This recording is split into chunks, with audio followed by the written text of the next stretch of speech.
እንግዲህ ከጠዋቱ 12 ሰዓት ነው በቀበሌያችን የተጀመረው። በቀበሌው ተወላጅ ነው አናውንስ እየተደረገ በማይክራፎን መለፍለፍ የጀመረው። የሃጫሉን ደም ጎንደር ወይ ጎጃም አይደለም ሄደን የምንመልሰው ዛሬ እዚቹ ከተማ ውስጥ ነው ተብሎ ነው አላህ አክበር እያሉን ያረዱት። አይናችን እያየን የታረደው አስቻለው ከወረዳ እስከ ዞን ድረስ ባለስልጣናት ያሉት ሙስሊሞች ናቸው። በጣም ተጽዕኖ ያደርሱብናል። ድምጻችን አይሰማም። በቃ ሀሳባችንን ማንም ሊያዳምጠን አልቻለም። ቤት ማቃጠል ጀመሩ። መጀመሪያ ይህም ቤት ሲያቃጥሉ ህዝቡ ግማሹ መሸሽ ጀመረ። አርሲ ላይ ኦነግ ሸኔ ከአርሲ ኦርቶዶክሶች ጋር ጦርነት ከገጠመበት ሰዓት አንስቶ የዚህ ልጅ ቪዲዮ ተቆርጦ ሶሻል ሚዲያ እየተፖሰተ ሙስሊሞች እንደሆኑ ስማችን ሲጠፋ ቆይቷል። ነገር ግን መግቢያ ላይ አይታችሁ እንደታዘባችሁት የዚህ ልጅ ንግግር የሃጫሉ ሁንዴሳ ግድያ ጊዜ በተቀሰቀሰው ችግር የተዋሸው ውሸት ነው። በነገራችን ላይ በህይወት የማረሳቸው ብዙ ውሸቶች ድራማዎች ተሰርተዋል።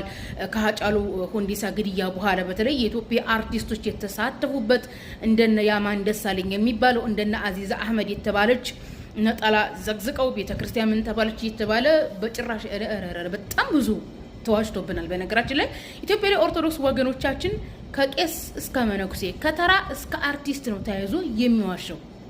እስኪ ሼር አድርጉት ይሄንን ቪዲዮ። ይሄ ልጅ እንግዲህ በሃጫሉ ሁንዴሳ ግድያ ጊዜ የተናገረውን ከአርሲ ጋር ያይዘው ቆርጠው ትዝሉ ቆርጦ ቀጥሎች ናቸው ኦርቶዶክስ ወገኖቻችን። ያ ሁሉንም አይባልም። ነፍስ ያለው ኦርቶዶክስ ስላለ እንደ ሀገር እንደ ኢትዮጵያዊነት ብዙ የሚጠብቁን ስራዎች አሉ። በስራዎቻችን መካከል የሚፈጠሩ ግጭቶች አሉ። በእነዚህ ግጭቶች ምክንያት ወደ ሶሻል ሚዲያ የሚወጡ የኢትዮጵያ አርቲስቶች የሶሻል ሚዲያ አጠቃቀማቸውን ህጉ እንዴት ነው የሚያየው የሚል ጥያቄ መጠየቅ እፈልጋለሁ። ሰሞኑን አርሲ ላይ ህዝቦች ተጎድተዋል። ሙስሊም ክርስቲያኑ ተጎድቶ ሳለ ጉዳቱን ለኦርቶዶክስ ቤተክርስቲያን ብቻ የሰጡ አርቲስቶች ህግ እንዴት ያያቸዋል ነው ምለው። ምክንያቱም ተደጋገመ ኢትዮጵያ ውስጥ ችግር በተፈጠረ ቁጥር ችግሩን በደሉን ለኦርቶዶክስ ቤተክርስቲያን ብቻ በመስጠት ነጠላ ዘቅዝቀው የሚያለቅሱ የኦርቶዶክስ አርቲስቶች ህግ እንዴት ያያቸዋል የሚል ጥያቄ መጠይቅ ፈልጋለሁ። በጣም ማረሳው ለምሳሌ አርቲስት ሃጫሉ ሁንዴሳ ሲገደል ረብሻ ተነስቶ ነበር። ረብሻ የተነሳበት አካባቢ ብዙ ሰው ተጎድቷል። ሴት ወንድ ሳይል ሃይማኖት ሳይለይ ብዙ ጉዳት ደርሷል። ያንን ጉዳት ነጥለው ለኦርቶዶክስ ቤተክርስቲያን ብቻ በመስጠት ልሙጥ ባንዲራ ያለበት ነጠላ ዘቅዝቀው ፖለቲካ ሲሰሩ የነበሩ አርቲስቶች ለምሳሌ እንደነ አዚዛ አህመድ፣ ያማን ደሳለኝ የተባለ አንድ ቄስ ግርማ የተባለ የኦርቶዶክስ ጠንቋይ አለ። እሱ ጋር እየሄደ የሚጠነቁል አርቲስት ደሳለኝ ነው አርቲስት ማን ደሳለኝ የሚባል እሱ ሰውዬ ጭራሽም የውሸት ቪዲዮ ሲሰራ እዛ ላይ ሲሳተፍ የነበረ እርጉዝና እንደዚህ ያደረጓት ወደ አንቀደዷት እያለ የውሸት ድራማ ሲሰራ የነበረ ነው። ህግ ግን እስካሁን አልጠየቃቸውም። በነገራችን ላይ አማራ ክልል ካለው ቄስና መነኩሴ የጦር መሳሪያ ከታጠቀው ቄስና መነኩሴ በላይ የኢትዮጵያ አርቲስቶች ኦኬ ጦር መሳሪያ ከታጠቀው ቄስና መነኩሴ በላይ ህዝብን እየጎዱ ነው። ኢትዮጵያ እየተጎዳች እያለ የኢትዮጵያን ጉዳት የህዝብን ጉዳት ለኦርቶዶክስ ብቻ በመስጠት ህዝብን እየበደሉ እስከሆነ ድረስ የኢትዮጵያ ህግ እንዴት ያያቸዋል የሚል ጥያቄ ጠይቃለሁ። በጣም የሚገርመው ደግሞ አብዛኛው የኢትዮጵያ አርቲስት ኦርቶዶክስ ነው። እኔ ጓንዴና ምንሽር እኮ ታጥቀው ይገሉን እኮ ነው የቀራቸው። ያሳዝናል። ይህ ሰው ነው አርሲ ላይ ሲያስጨፈጭፍ እንደነበረ በማስረጃ ጭምር በመረጃ ጭምር ስናጋልጥ ነበር። ታዲያ ክርስቲያኖቹን ከጨፈጨፈ ክርስቲያኖችን ካጸዳ በኋላ ቦታው ምን አደረገው አትልቁ? ላሳያችሁ። ሰላሙ አለይኩም ወረሕመቱላሂ ወበረካቱ። የአርሲ ዞን የሰላ ከተማ እንዲሁም የቲዮ ወረዳ የሙስሊሙን ህብረተሰብ ችግር ግምት ውስጥ በማስገባት ይህንን ሰፊ ሜዳ እምብርት ዋናው መንገድ ላይ የሙስሊሙ መግቢያ ላይ እንዳያችሁት በአባታችን በሀጂ ኢብራሂም ቱፋ ላይ የዋሸው ውሸታሙ ኦርቶዶክስ ወገናችን የትግሬ ተወላጅ ሲሆን በትግራይ ክልል በአክሱም የሚገኝ ጽንፈኛ ውሸታም ኦርቶዶክስ ነው። በአባታችን ላይ ለዋሸው በህግ ይጠየቅ ልል ነበረ። የትግራይ ክልል አስተዳደር አመፀኛ አስተዳደር ነው። ከፌዴራል መንግስት አምጾ ተገንጥሏል። ቤተ ክህነቱም ከቤተ ክርስቲያን ተገንጥሏል። ኢቭን መጅልሱንም እንደኛው አክርፉ እንደኛው አምጹ ብለው መጅልሱም አምጿል፣ ቤተ ክህነቱም አምጿል፣ የክልሉ አስተዳደርም አምጿል፣ የህግ ስርዓቱም አምጿል። ትግራይ ክልል ላይ ፍትህ የለም። የትግራይ ክልል አመፀኞች ኦነግ ሸኔ ህዝብ ከጨፈጨፉ በላይ በሚሊዮን የሚቆጠር ህዝብ ያስጨፈጨፉ ናቸው።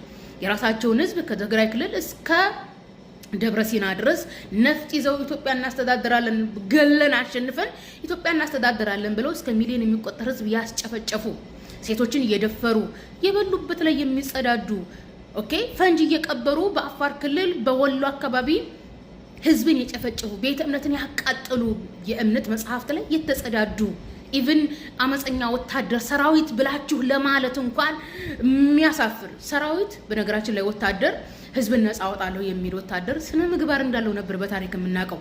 የትግራይ ክልል አማጺ ግን ስነ ምግባር የሌለው አማጺ ነው።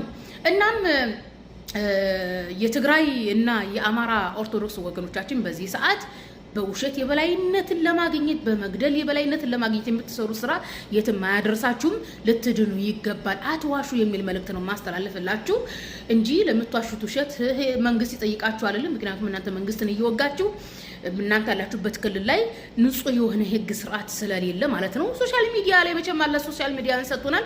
በሶሻል ሚዲያ ውሸታችሁን እናጋለጣለን። ለምሳሌ በትግራይ ክልል ለሚደረገው የጽንፈኝነት ስራ ሙስሊሞችን ለሚበድለው እኛ የኢትዮጵያ ሲኖዶስን ማነው አቡነ ማትያስን አልጠየቅንም። ምክንያቱም የትግራይ ክልል ቤተ ክህነቱም አስተዳደሩም መጅልሱም አመፀኛ እንደሆነ እንዳመፀና ከፌደራል እንደተገነጠለ እናውቃለን። ስለዚህ አልহামዱሊላህ ሙስሊም ላደረገን እውቀትን መሰረት አድርገን መረጃም መሰረት አድርገን ጊዜያዊ ወቅታዊ ሁኔታዎችን መሰረት አድርገን ነው እንጂ የምናወራው እንደናንተ አንዋሽም። በኦሮሚያ ክልል በተለያዩ አካባቢዎች በተለይም አርሲ ላይ በሚነሳው ግጭት መጅልስን ተጠያቂ ለማድረግ ሙስሊሙን ተጠያቂ ለማድረግ የምትንጦለጦሉ የትግሪና የአማራ ኦርቶዶክሶች በውሸታችሁ ልታፍሩ፣ ልትዋረዱ፣ ልትሸማቀቁ ይገባል። እመኑኝ። አሁን እናንተ ኦርቶዶክስን የበላይ ለማድረግ ነው እንደዚህ የምትዋሹት። ዋሽታችሁ አይደለም። ራሱ ኦርቶዶክስ እናንተን የበላይ ማድረግ አትችልም። ኦርቶዶክስ አስተዳደሯ ኋላ ቀር ነው። በነገራችን የኦርቶዶክስ ቤተክርስቲያን እኮ ትራዲሽናል ቸርች ነው የምትባለው እኮ። ኦርቶዶክስ ድሮ በነገስታት በንጉስ አለባራ ሀገራት የሚተዳደሩት ያ ኋላ ቀር ሆኖ ቀርቷል። የንጉስ አስተዳደር ቀርቷል። የኦርቶዶክስ እንግዲህ የንጉስ አስተዳደሯ ብቻ ሳይሆን የቀረው ኢቭን ዶግማ ዶክትሪኗ እየቀረ ነው። ስለዚህ ኋላ ቀርን ወደፊት አመጣለሁ ማለት አትችሉም። ድሮ የድንጋይ ዘመን ነው። የድንጋይ ዘመንን ወደ ቴክኖሎጂ ማምጣት ትችላላችሁ? አትችሉም። ሰው እንደዛ ማለት ነው። ስለዚህ የሰው ልጅ ዘመኑን በቃ ወደ ኋላ እየተወ ወደፊት ነው የሚሄደው። ኦርቶዶክስ ወደ ኋላ ቀርታለች።